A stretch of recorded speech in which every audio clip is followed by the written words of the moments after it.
एक सम्यक दृष्टि पैदा करो इस संसार में। एक संसार में नारी जने के भक्त जन, कै दाता कै सूर, नाही तो फिर बांझ रहे मति गवावे नूर। बेटी जब तक विवाह नहीं होता तो बहुत अच्छी दिखती है। एक पुत्र पैदा होता है, स्त्री का पूरा सौंदर्य लूट करके लेकर के चला जाता है।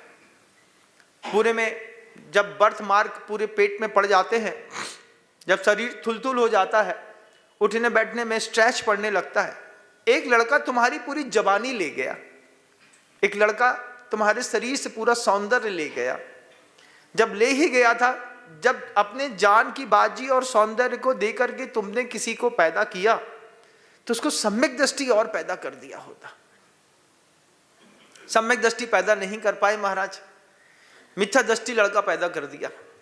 कौन सा तीर मार लिया। क्या करते महाराज, जब बच्चे ना समझ होते हैं और ना समझ बच्चों को फीलिंग पैदा कराई जाती है, बेटा पाप होता है। जब ऐसा मुंह करके मां बच्चे को फील कराती है, बेटा पाप होता है, इससे नरक में जाओगे, हिंसा होती है। जब ऐसा मां चेहरा बनाती है, बच्चे को ना समझ की उम्र में जो फीलिंग करा देती है, उस फीलिंग का प्रभाव पड़ता है। बच्चे जिंदगी भर पाप करने से डरते हैं। आज जो 70-75 साल की उम्र के लोग होंगे, इनकी पाप करने की क्षमता ज्यादा नहीं होगी, क्योंकि ये उसी माहौल में पढ़ करके बाहर आए। इनके हाथ में किसी नॉनवेज होटल का दाल चावल भी रखोगे तो वो कह देंगे, अरे नहीं भैया, पता नहीं अंदर से कैसा होकर के आया होगा, हम नहीं कर सकते। अंदर फीलिंग है। ना समझ की उम्र में माता पिता ने बच्चे को फीलिंग शिफ्ट करी है, उस दया की फीलिंग शिफ्ट करी है, करुणा की करी है, भगवान की करी है। मंदिर जाना है अपन को, अपन नहीं जाएंगे तो कौन जाएगा, अपन को करना पड़ता है। तो ना समझ की उम्र में बच्चे को फीलिंग करा करके मिथ्या दृष्टि को सम्यक दृष्टि बनाती है स्त्री।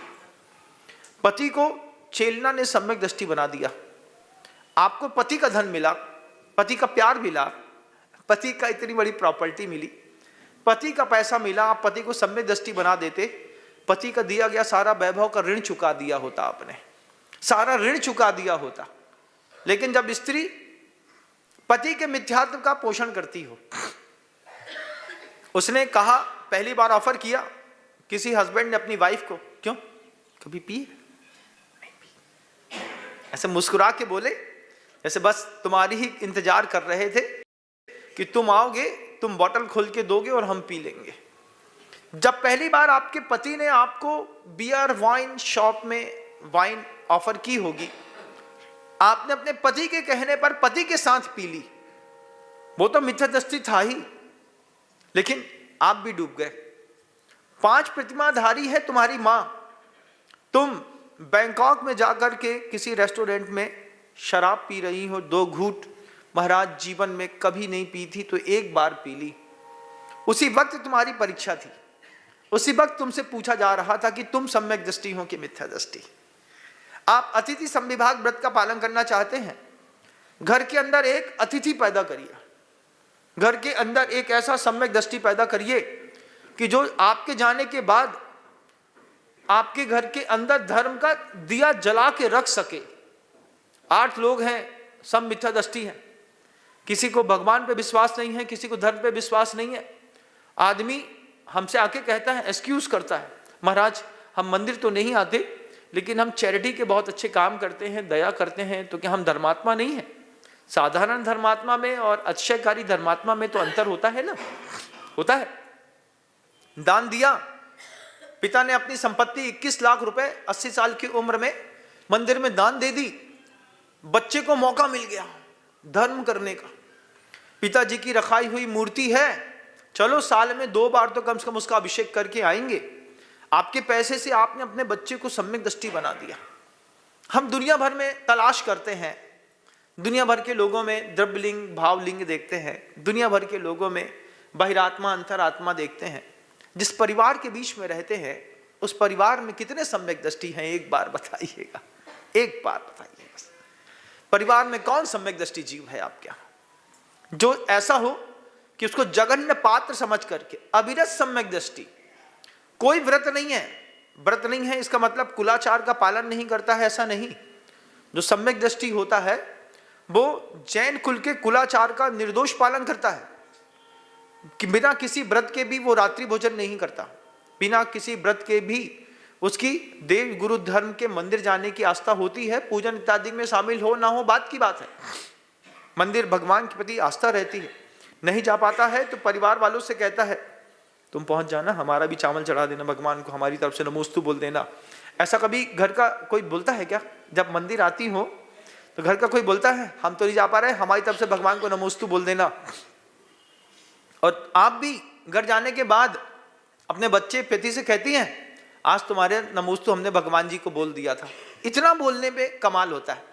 रोज रोज एक बात पति से रोज बोलो, हमने आपका नमोस्तु भगवान जी को बोल दिया था।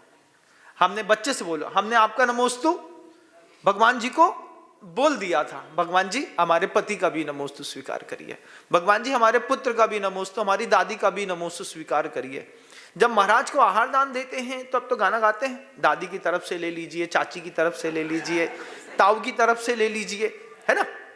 लेकिन अगर मंदिर में प्रभु के सामने अपने परिजनों का नमोस्तु बोल दो और घर में जाकर के फिर भगवान जी की तरफ कही गई बात परिवार वालों से बोल दो, थोड़े से पुरुषार्थ से घर में कोई एक क्षायिक सम्यक दृष्टि पैदा हो सकता है। माता पिता के संस्कार के बिना कोई धर्मात्मा नहीं बनता, ध्यान रखिएगा। कहीं ना कहीं से जो भी साधु समाज में दिखते हैं वे अपने माता पिता की उस बैकबोन्स पर ही खड़े हुए होते हैं। पारिवारिक पृष्ठभूमि में कहीं ना कहीं किसी न किसी भगवान का, धर्म का, ग्रंथ का, संत का समावेश होता है, तब जाकर के साधना के मार्ग पर लोग निकलते हैं। आपको कोई साधु ना मिले, आपको कोई क्षुल्लक न मिले, इल्लक न मिले, आरिका न मिले, आपके अतिथि संविभाग व्रत का पालन करना हो तो क्या घर के अंदर एक सम्यक दृष्टि नहीं ढूंढ सकते आप? मिथ्या दृष्टि को खिलाओगे तो कुभोग भूमि में जाओगे। घर के अंदर भी मिथ्या दृष्टि को भोजन कराने वाले कुभोग भूमि में जाते हैं। तो आप कहीं ऐसा तो नहीं कि अपने परिवार वालों को भोजन कराने के बाद आप कुभोग भूमि का बंद कर रहे हैं, क्योंकि अनायतन है। देवशास्त्र गुरु और उसके मानने वाले को, सेवा करने वाले को ही आगे के सरलताएं मिलती हैं, सबको नहीं मिलती।